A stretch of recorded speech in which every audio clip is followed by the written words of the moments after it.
Book essay Katarina Blum's Lost Honor, When an Ordinary Life is Destroyed by the Media. There are moments in life when we feel helpless and wonder, why do I know so little? Or the world is too complicated and difficult.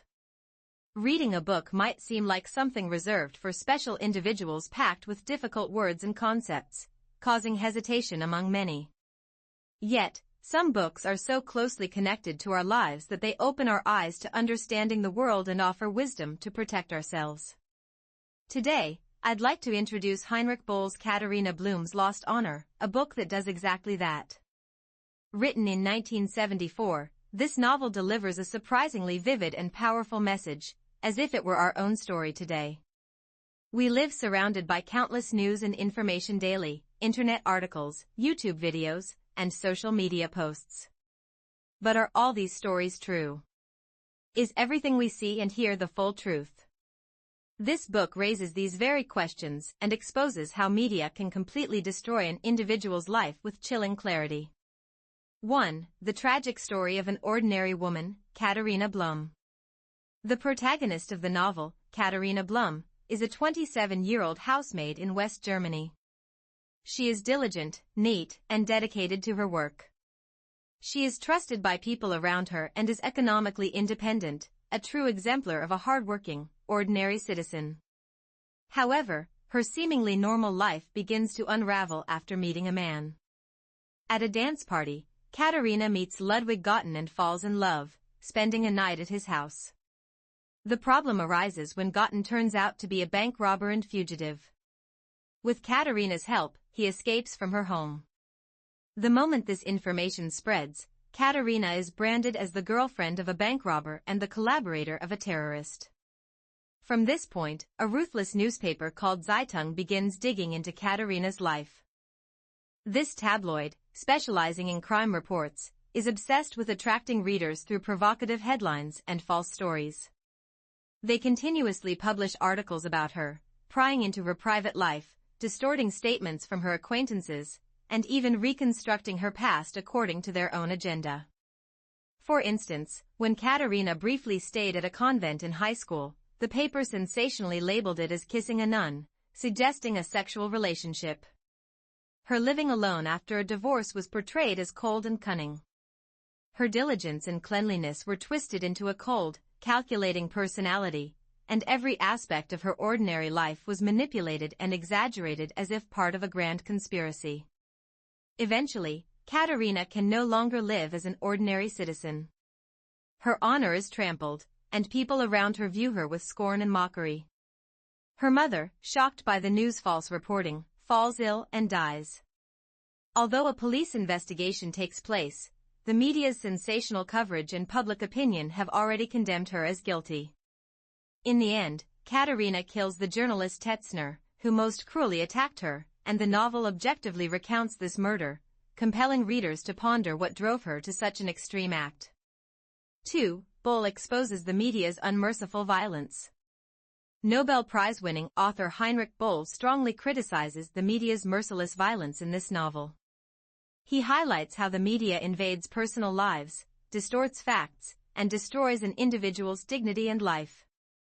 Set in 1970s West Germany, the novel reflects real-life examples, such as the tabloid Bild, which held significant influence at the time. Böll was particularly enraged by how such newspapers irresponsibly labeled youth protests as terrorist riots. This novel was born from his frustration and warning. In the novel, the Zeitung is depicted almost as a weapon of murder. It shows how pens and paper can kill a person's life, how mental and social existence can be annihilated without physical violence. Rather than seeking truth, the media fabricates facts solely to increase sales and clicks, exploiting people's primitive curiosity and hatred. To the media, Katarina Blum is not a human being but a story for their business. Her pain, anger, and truth mean nothing to them. Böll warns that when media spreads propaganda instead of truth, it becomes a dangerous weapon. Media must act as a watchdog of society and deliver truth, but when it fails due to power or profit, society falls into chaos. 3. The Lost Honor and Collapse of Humanity. The core theme of this novel is honor. Katarina Blum has always worked hard to preserve her honor, which was not just about public perception but the foundation of her existence. However, due to the media's distorted reporting, her honor is shattered, and her life is entirely rejected. Losing honor is not just losing social status, it represents the destruction of an individual's identity and dignity. Katarina can no longer be herself. People label her as a terrorist's mistress, and her life is trapped in a false image created by the media. With her honor gone, the meaning of her life disappears. In the end, she makes an extreme choice, driven by the despair of losing everything. This book also addresses the issue of humanity. The journalists do not see Katarina as a human being, treating her as a tool for producing articles or a product for profit. The readers, swayed by media coverage, brand her as a criminal, lacking empathy or understanding. This inhumane attitude ultimately leads to the tragedy of turning a normal woman into a murderer. Bull warns us that making snap judgments without seeing the human face behind others' stories is dangerously wrong. 4. A warning bell today, 50 years later, fake news and cyberbullying. Though written nearly 50 years ago, this novel's message remains a powerful warning for today's society. Today, the violence of media spreads even faster and more dangerously than before. Fake news and information overload. In the past, newspapers were the main source of information, but now the internet and social media dominate. With just a few clicks, countless pieces of information flood in, but distinguishing the truth from the lies and the intent behind them has become increasingly difficult. The role once played by Zeitung is now easily assumed by anonymous individuals or groups in online spaces. Manipulated images, distorted videos, and intentional fake news spread rapidly, shaping public opinion and distorting the truth. Cyberbullying and witch hunts. In the novel, Katarina is publicly criticized and mocked through newspaper reports. Today, online communities and social media comments facilitate cyberbullying and witch hunts. A small mistake or misunderstanding can rapidly escalate, exposing personal information and bombarding the victim with malicious comments and criticism, often leading to professional or educational consequences. Even without official media reports, anonymous, irresponsible attacks from individuals can ruin someone's honor and life, mirroring Katarina's tragic story. The responsibility of influential media.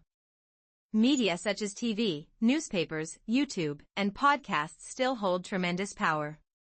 As Bull criticized, if these media prioritize ratings, views, or circulation over truth, their impact will be much greater than in the 1970s. This can harm not only individuals but also cause societal distrust and chaos. The importance of media literacy. The story of Katarina Blum reminds us of the critical need for media literacy. It urges us to develop critical thinking about the information we consume, where it comes from, what intent it carries, and whether facts and opinions are properly separated. Acting without judgment, blindly believing or condemning, and emotionally aligning with others to criticize them means becoming part of another's Zeitung. 5. A question for us all: are you on Katarina Blum's side or on Zeitung's side? Katarina Blum's lost honor is not just an old story or piece of literature, it is a living warning. This book asks us several important questions. Are we truly trying to see the truth? How aware are we that the information we receive is possibly manipulated or distorted? Are we respecting others' honor and dignity? When hearing others' stories, do we make hasty judgments and criticisms, or do we attempt to empathize and understand? If we were to become victims like Katarina Blum, who would protect us? The book deals not with complex philosophical or political theories but with a tragedy that could happen in our own lives. It reveals that the cause of this tragedy lies in irresponsible media and easily manipulated public opinion. Accumulating knowledge and cultivation means more than just knowing a lot, it means developing the ability to critically observe the world, uphold human values, and cherish the lives of others, including ourselves. Katarina Blum's Lost Honor is a book that makes us realize how much wiser and more thoughtful we can become through reading. After reading it, you will likely view the news, social media posts, and rumors about others with greater caution and critical thinking. Through the tragic story of an ordinary woman, we are prompted to deeply reflect on how to live in the media age and what we should protect and watch out for as humans. This book will greatly assist you in broadening your perspective on the world, protecting yourself, and gaining the invaluable wisdom to respect others.